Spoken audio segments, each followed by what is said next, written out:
అమ్మ మళ్ళీ నీ ఇదే పిల్లగాడి వయసు ఉన్న పిల్లగాడిని చిన్నప్పుడు చూసారుగా, ఆ అబ్బాయి పెళ్ళి అవుతుంటే తల్లిదండ్రి గుర్తొచ్చింది, చూడు నా కొడుకుంటే పెళ్లి చేసేవాడిని.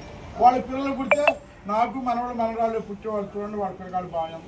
అట్లా జీవితాంతం వాళ్ళకి తిరుగుతూనే ఉంటుంది మైండ్లో బాధ. మళ్ళీ కొడుకు దొరుకుతున్నా బయట ప్రపంచంలో దొరుకుతారండి, దొరకడం. అది ఒక రకం. ఇంకా ఒక 27-28 ఏళ్ళ పిల్లగాడు చనిపోయింది అనుకుందాం, ఆయన పెళ్ళి అయి ఉంటుంది అయితే కదా, పెళ్ళి అయినా ఇంకా భార్యకు ఒక 25 ఏళ్ళు, ఎంతో 24-25 ఏళ్ళు ఉంటాయి.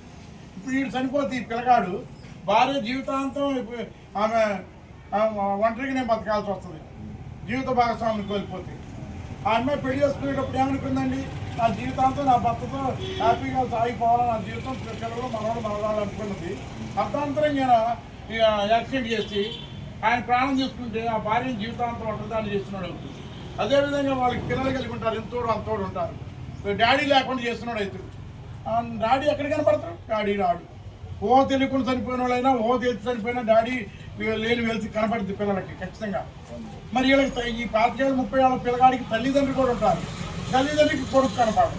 ఇప్పుడు ఒక వ్యక్తి చేసిన పొరపాటు, తను ప్రాణం వెళ్ళిపోతే, ప్రాణం తీసుకుంటే తన పిల్లల్ని అన్యాయం చేస్తాడు, డాడీ లేని జీవితం, భార్యను అన్యాయం చేస్తాడు, భర్త లేని జీవితం, తల్లిదండ్రులని అన్యాయం చేస్తాడు, కొడుకు లేని జీవితం.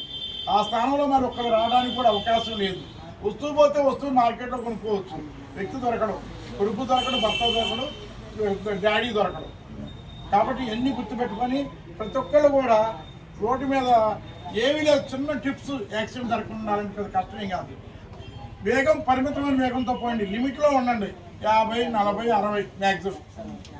జాగ్రత్తగా పోతాను, రోడ్డు అంతా దృష్టి మీద పెట్టి రోడ్డు మీద నడపండి. నడుపుతున్నారు, ఈలోగా పాప అడ్డం వస్తే మనం పాపను చూస్తున్నాగా, బ్రేక్ కొడితే ఆగింది, తగిలిస్తున్నాగా. మరి ఆటో అడ్డం వచ్చింది, బ్రేక్ కొడితే ఆగుద్ది.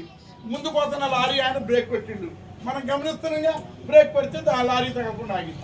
అంటే చిన్న నడిచే వాళ్ళకి గుర్తితే వాళ్ళ ప్రమాదం, మనం గుర్తులేదు కాబట్టి వాళ్ళకి వెళ్ళలేదు. లారీకి పెద్ద వెహికల్ కొడితే మనకు ప్రమాదం, ఇప్పుడు మనం గుర్తులేదు కదా. సో ఏం కావాలా చూడండి, అంటే దృష్టి రోడ్డు మీద పెట్టకుండా దిక్కులు చూసుకుంటున్నాం, వెనక్కి తిరిగి చూసుకుంటున్నాం, ఫోన్లో మాట్లాడుకుంటున్నాం, నిద్ర మత్తుతోనో మద్యం మత్తుతోనో ఏవో ఆలోచనతో నడుపుతున్నాం అనుకో, రోడ్డు మీద ఎడిపోతున్నావు, నీకు తెలుసు, అటు చూస్తున్నావు, ఎడిపోతున్నావు తెలుసా, తెలిసిద్దా. ఇటు చూస్తాడు ఆయనకి వెళ్ళి బండి ఏం పోతుంది, ఇటు పాపడం వస్తే పాపడం గుద్దుతుడు, లారీ వద్దం వస్తే లారీ గుద్దుతుడు ప్రాణంలో. అంటే దిక్కులు తోడొద్దనేది గుర్తుపెట్టుకోవాలి. సెల్ ఫోన్ ఇట్టు పెట్టుకున్నాడు కూడా సరిగ్గా అబ్జర్వ్ చేయలేడు, ఏదన్నా అడ్డం వస్తే గుద్దుతుడు. మైండ్ కూడా ఎటు వెళ్ళిపోతుంది కదా, మాటలు వెళ్ళిపోతే దృష్టి వెనక్కి తిరిగి చూసుకుంటూ కూడా డ్రైవ్ చేయవద్దు. గుర్తుపెట్టుకోవాలి, సింపుల్ ఏదే లేదు. అసలు రోడ్డు ప్రమాదాలు సరైన కారణమే లేదు, చిన్న కారణాలు. నిద్ర వస్తుంది అనుకో అంటాడు, ఆయన ఎడుతూ అవుతుండో తెలియదు. మద్యం తాగిండు, మద్యం తాగిన వాడు తెలుసుగా, మత్తు పదార్థాలు ఏంటది ఎటు తిప్పుతారో తెలియదు. కార్ అయితే, లారీ అయినా, బైక్ అయినా ఎటో కుదురుతుడు, ఎటో పోయి లారీ గుర్తున్న ఆయన ప్రమాదం, నడిచేవాళ్ళు చిన్న బండి వాళ్ళని కొడితే వాళ్ళ ప్రమాదం. ఆ పనులు చేయకండి ఇక నుంచి ఎట్టి బస్సులో. ఇంకా అంటే దృష్టి రోడ్డు మీద బరలేదంటే ప్రమాదం వంచున్నట్టే. మన ప్రమాదం, మన ప్రాణాలకు కానీ పణం కానీ ఎటువంటి ప్రాణాలు కానీ పణంగా పెట్టినట్టే.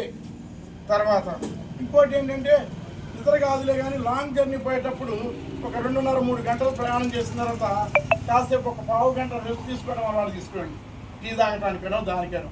కంటిన్యూ జర్నీ చేశారనుకోండి, మైండ్ అలసిపోద్ది, దృష్టి మళ్ళీ మరలిద్ది, దేన్నో దాన్ని బుద్ధి పడుతుంది, యాక్సిడెంట్ అయ్యి ప్రాణాలు మన పోతే గుర్తుపెట్టుకుంటారు కదా. అంటే దృష్టి రోడ్డు మీద పెట్టి స్పీడ్ లిమిట్లో ఉంటే బండి కంట్రోల్లో ఉంటుంది, మనం కంట్రోల్లో ఉంటుంది. కాబట్టి యాక్సిడెంట్స్ జరగవు, మన ప్రాణానికి నష్టం లేదు, ఎటువంటి ప్రాణానికి నష్టం లేదు, మన బండిలో ప్రయాణం చేసే వాళ్ళకి నష్టం లేదు. అతి వేగంతో పోతున్నాం అనుకో, బాగా స్పీడ్ ఎక్కువ పోతున్నాం, ఏదైనా అడ్డం వస్తే కంట్రోల్ చేసుకోగలుగుతామా, చేసుకోలేము. చిన్న నడిచే వాళ్ళు చిన్న వెహికల్ చెప్పుతుంది, వాళ్ళు ఎగిరిపోతారు. లారీ లాంటి పెద్ద వాళ్ళని పెడితే మనం ఎగిరిపోతాం. అంటే బండి కంట్రోల్, స్పీడ్ ఎక్కువ ఉన్నప్పుడు బండి కంట్రోల్ కాదు, మనం కంట్రోల్ చేయాలన్నా కంట్రోల్ కాదు, కాబట్టి ప్రమాదం జరుగుతుంది.